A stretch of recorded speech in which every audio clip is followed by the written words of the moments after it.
Hey there, lurkers. What do you think about a new game? Some serial killer whales, the cost to live your dream, and, well, we gotta cancel Netflix. Sounds like a lot. Let's lurk.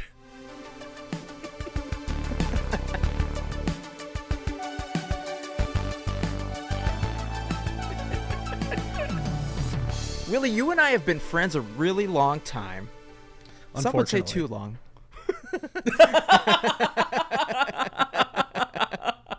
But can you just give the lurkers a brief, quick minute rundown of how we came to be friends? Well, it was a lot of loneliness, some sadness. Truthfully, both of us had our hearts broken, and we were too afraid to talk to girls. So we found each other, and through that, it was really in games, in the love of the game. Not sports, board games, because we're nerds. I mean, we had a little hockey thrown in there, but we never got on ice together. Did we not go skating at least a couple times? No. I could have swore we went to Centennial Lakes once or twice. Oh, yeah, we did. We did do that. Yep, that was the thing we did. All right. Well, when the got ice a lot of finally weird melted, looks in the early 2000s. It's because we were holding hands. That's all. When the ice finally melted, not only in nature but also on our hearts, we decided to look deep within ourselves and go on several walks around the chain of lakes that we have here in the beautiful state of Minnesota.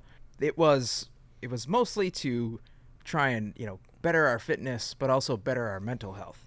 And while we were there, we found that our conversations became a little bit repetitive. We tried to think of ideas on how to. I can't believe you're going to tell them, Scott.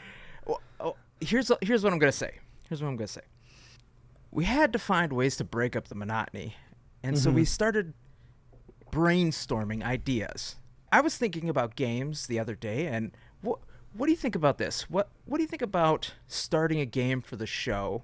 And it's also something for the lurkers, where you don't necessarily have to break your lurking cycle. You can play with us on our socials. I love this idea, but I'm contractually obligated to love this idea. You are. You signed the. Yeah, you did. So right now, everything is subjective, and that's what I think we're going to call it for now until we come up with a better name, or somebody tells us that's already taken. But what we're going to do, mouse sues us, is we're going to pick a subject of some sort, and Willy and I are going to split off into our own teams, and we're going to try to create the best team possible. Different types of pizza, as an example. And then once our teams are created, we're going to put them online and have you guys help decide who has the better team. And then we can keep points, and as the points rack up and as the streaks rack up, there will be more rules that will be revealed to make it more competitive. Because, I mean, maybe I'm just better at picking teams than Willy. Maybe I'm crushing him. That's not true. Like in the coin flip game. Thick thighs. All right, fine. We'll keep it nice and easy. We'll do something like shoe brands. Oh, yeah.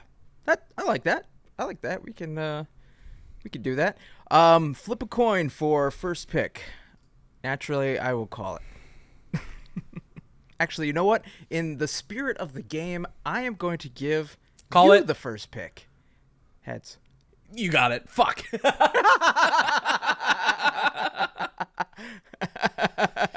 Well. No. What I said is true. I'm going to give you the first pick. I'm going to defer to you. Okay. I'm taking the ball in the second half. There's no other better shoe brand than Nike. You're going with Nike first. I'm going with LeBron right off the back. Right off the bat. All right. Well, I'm going to counter. This is tough. I'm going to counter with Adidas.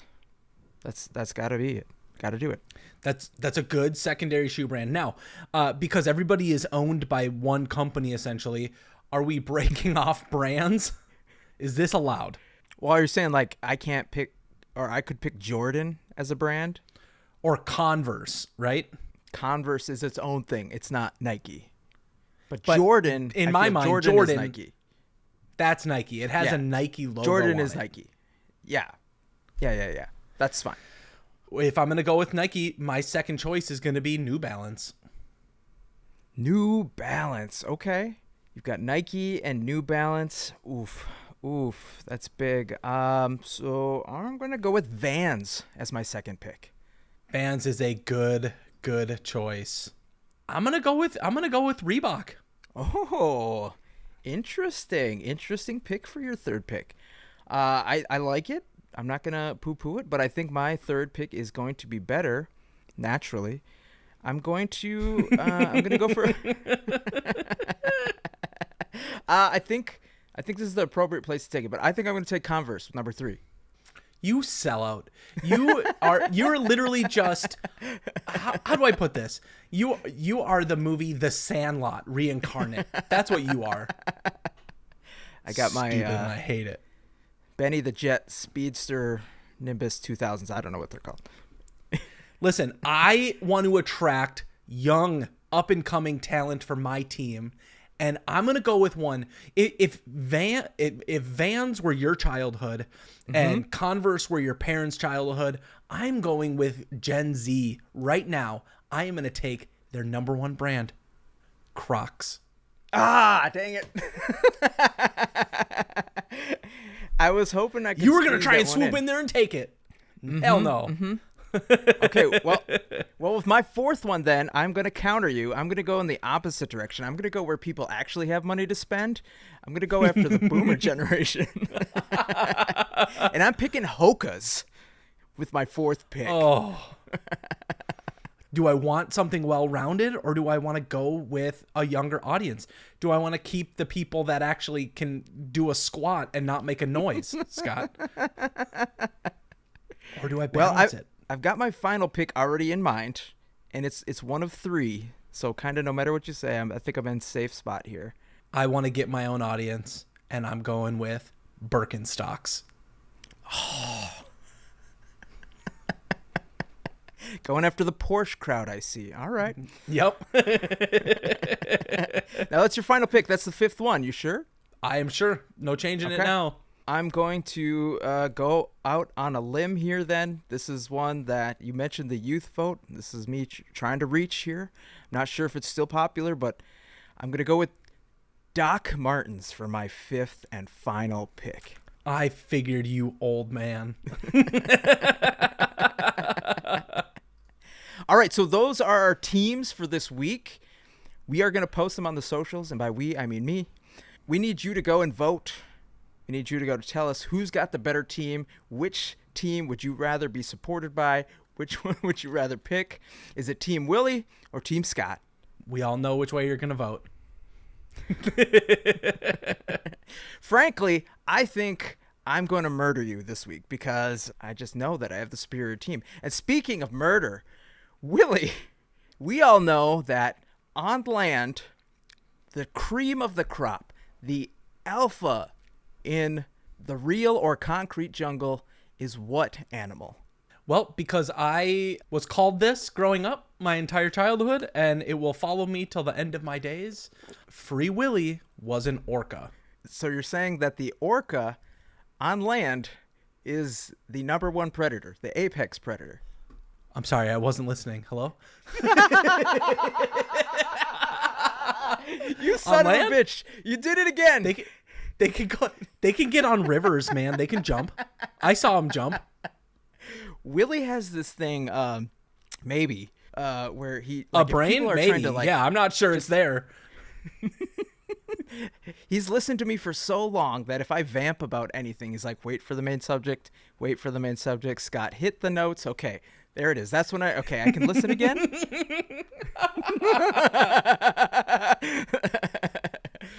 I see bright, shiny things. I have 4 screens around me. I'm like, oh. Way to step on the lead. Way to pull down the curtain before. So we're talking about killer whales today. Literal killer whales. Because this week there was a story about orcas attacking ships, like attacking boats. And you may think like, oh, well, they do that all the time. They're just like in their territory or something. Like, no, no, no, no. This is the first time we have documented evidence of an orca attacking a ship and teaching other orcas how to attack the ship. Teaching them? They were teaching them how to do it? Yes. So there is this story from the publication Live Science, and it turns out that orcas have sunk 3 boats in Europe and appear to be teaching others to do the same. And you're like, what? How? Who, what, when, where, why? Well, let me tell you. Apparently, a really popular orca, like maybe one of their grandma orcas, was injured by a boat. And that bitch. The other orcas were just swimming around and were like, not today. Not in my neighborhood. Not in my ocean. The next thing you know, there was 3 orcas, 2 what appeared to be adults and 1 juvenile, and they started like ramming the rudder of a ship. Was the ship moving? It might have been like just kind of out there. The story, yeah, it said the rudder. It said that charged the rudder. It doesn't say whether it was actually going along, but well, Bo, that's your first problem. You got to keep that thing going. That is a spinning knife. I've seen Jaws, and I'm pretty sure like if a fake shark can swim as fast as a boat, an orca, a real orca, must be able to. I guess. I don't know about you, but I, for one, support our new orca overlords. But do you think, like, is this going to be a problem for the whales going forward? Are we going to have to, return fire, even though technically we started it? I mean, here's the deal. I don't know who attacked first. We don't know. But we know that right now the orcas are winning. I say we go back in time and we fucking orca and we create a species. We'll make one species out of it. Is that how that works? Mammal?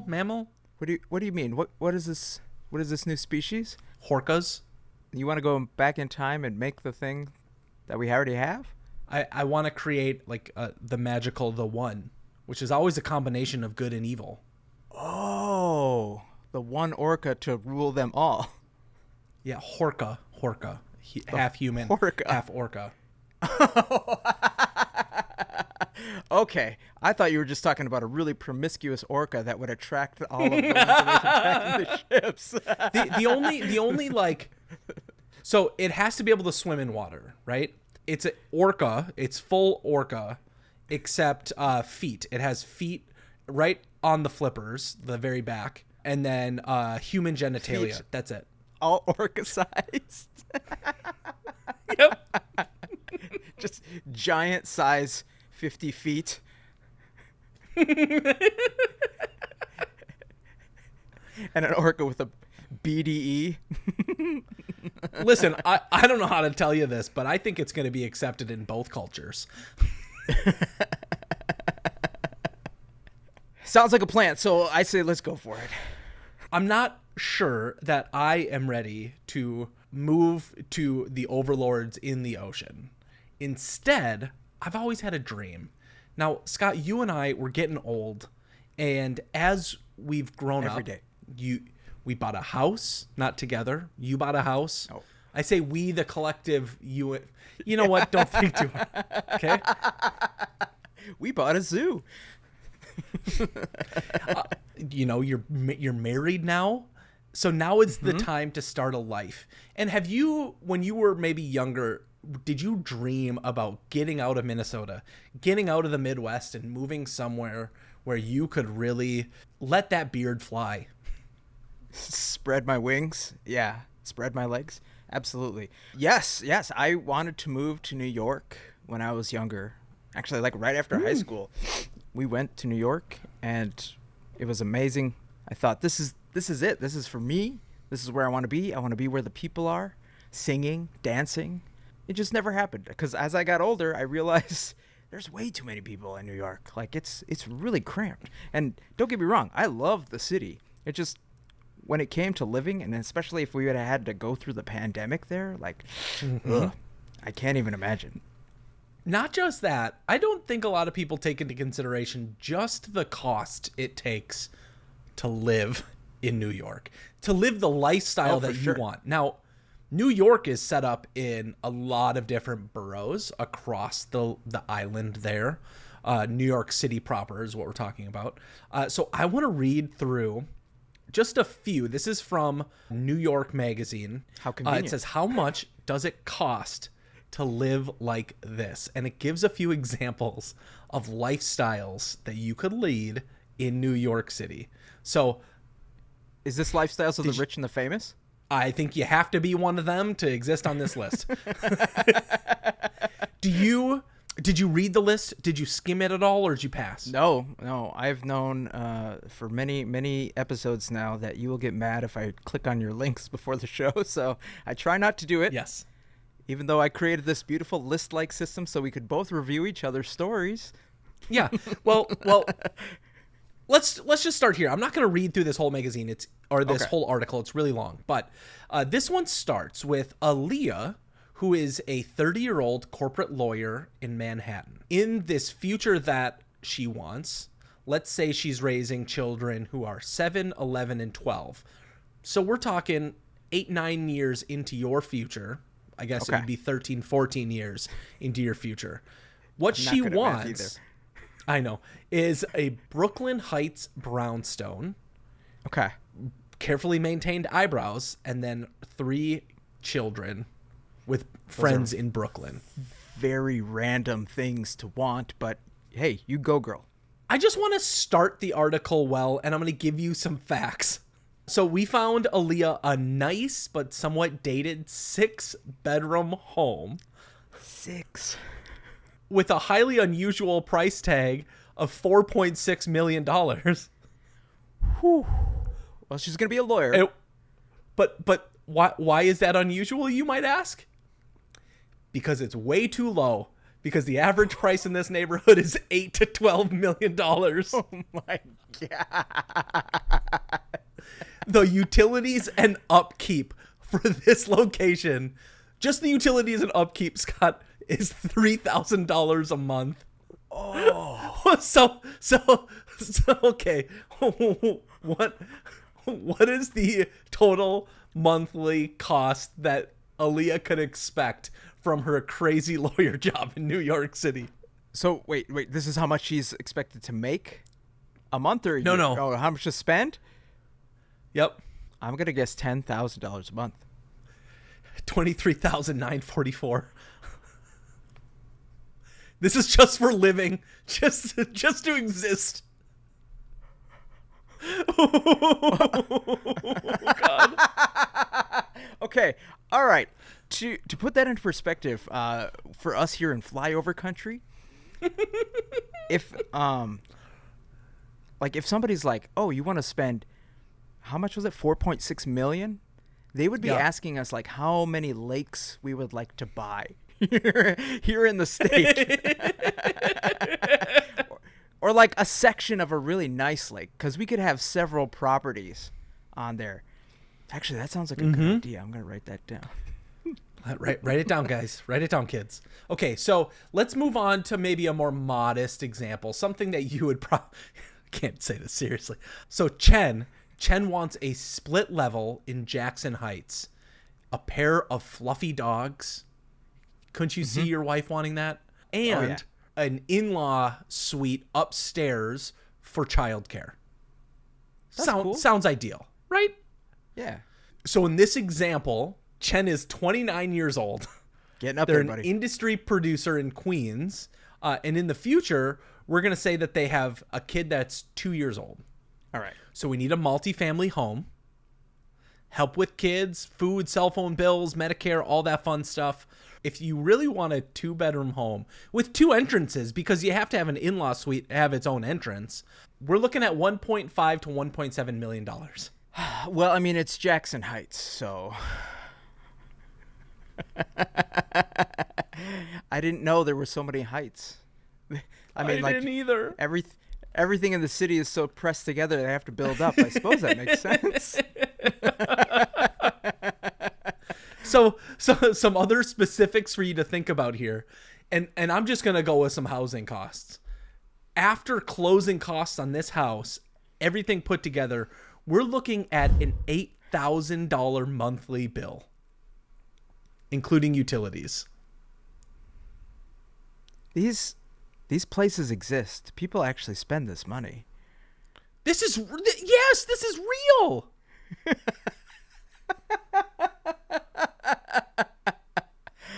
Oh man.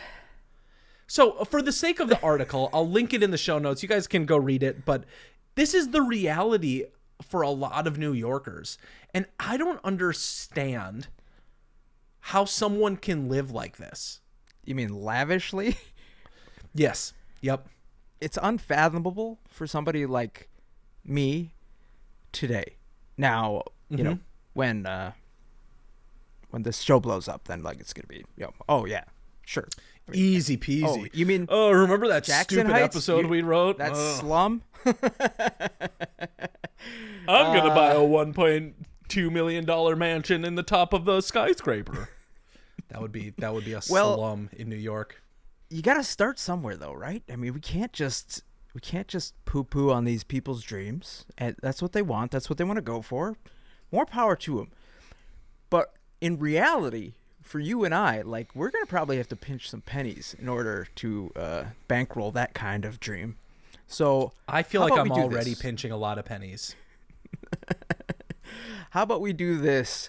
Let's decide to take the uber rich's advice. And Willy, I'm not gonna make you cancel one of your several coffees that you have every day. I'm definitely too kind-hearted to make you not eat avocado toast. And I know you don't wear boots, so you have no straps to pull yourself up by. So what I'm gonna suggest. I heard avocados, by the way, taste like. I'm so sorry to say this out loud. Tastes like good dick. If somebody, one of the lurkers could tell me if that's true. You know what? Don't do it. Okay, I have no words. Willy, we got to cancel one of our streaming services. Okay, why don't we do this? You cancel your Netflix and I'll give you my password. Okay. That's great. And that way neither of us will have to pay. Wait a minute. Hold on. Breaking news. My plan isn't going to work. Is that what you're telling me? As it turns out, Netflix password sharing crackdown is here in the United States, and it will cost you $8 a month. So my question... That sounds so easy, but there are stipulations to this. My question first off is, does this make you want to cancel Netflix? I have some genuine problems, not biased problems, but some genuine problems with Netflix. And I just want to tell you a tale briefly here. Last year, I was out for a walk. I opened up my phone. I had an email saying, hey, do you want to reset your Netflix password? Nope. Delete that. Uh-oh. Then I got another email. Congratulations, your Netflix password has been changed. I'm like, WT fuck. How is this happening? So I changed it. A month later, 2 a.m, got that email. 6 a.m. Who I think it is? Netflix. Who? No, it was mine. My account. My personal account. Not owned by anybody else. Nobody else logged in. Interesting. Because the account was only like a year and a half old, I signed up for it on my own when I was single. Okay. Gotcha. Okay. All right. I wasn't using anybody else's. And I'm getting, like, I could even see the IP address was somewhere in India. So then I changed the email on file, changed the password again. They don't have 2-factor, which is bullshit. It's not they still got in. They changed it again. What? So I shut down my Netflix. So for the past 2 years now, right, or a year and a half, I have been using my partner's Netflix account. This doesn't affect I you. don't want to sign up. I don't want to sign up on my own in the first place. Okay, yeah, but so you live with your fiance. Obviously, you guys have the same room. This is what Netflix wants. They want a household to have their account.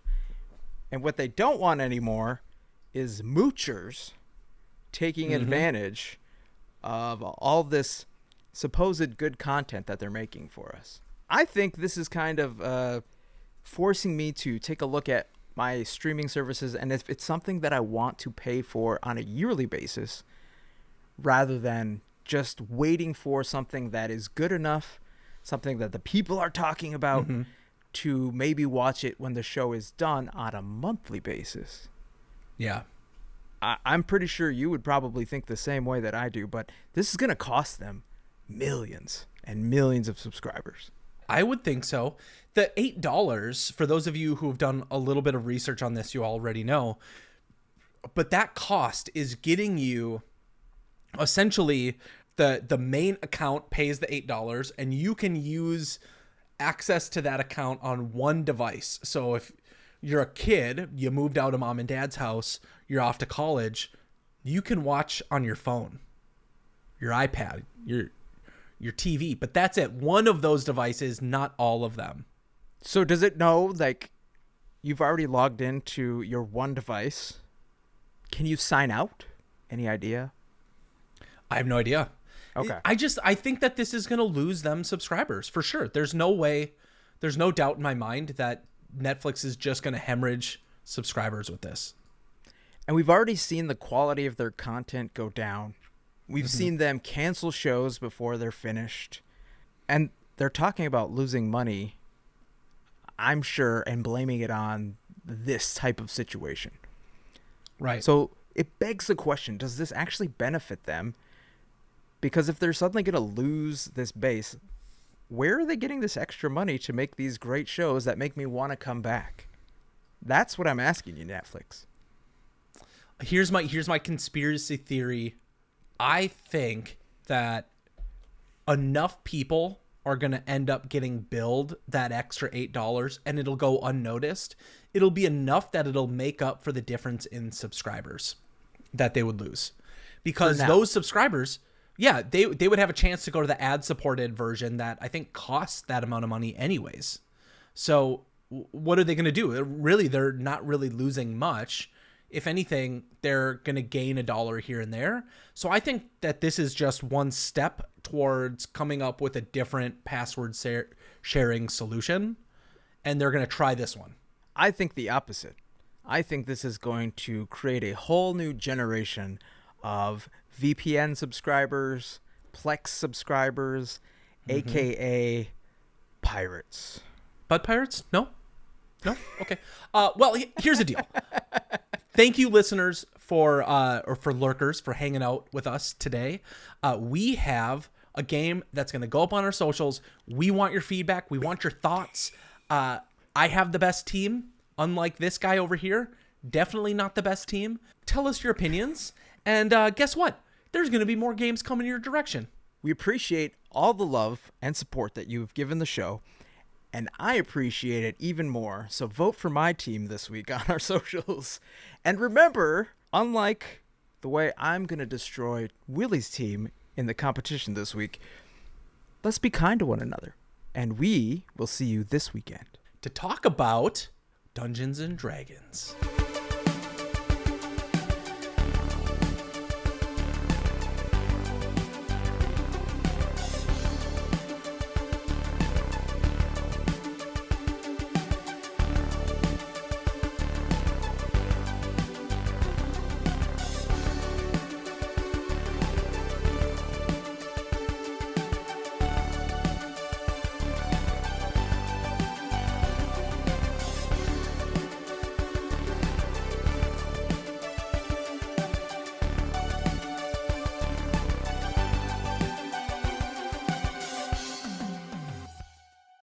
Rah.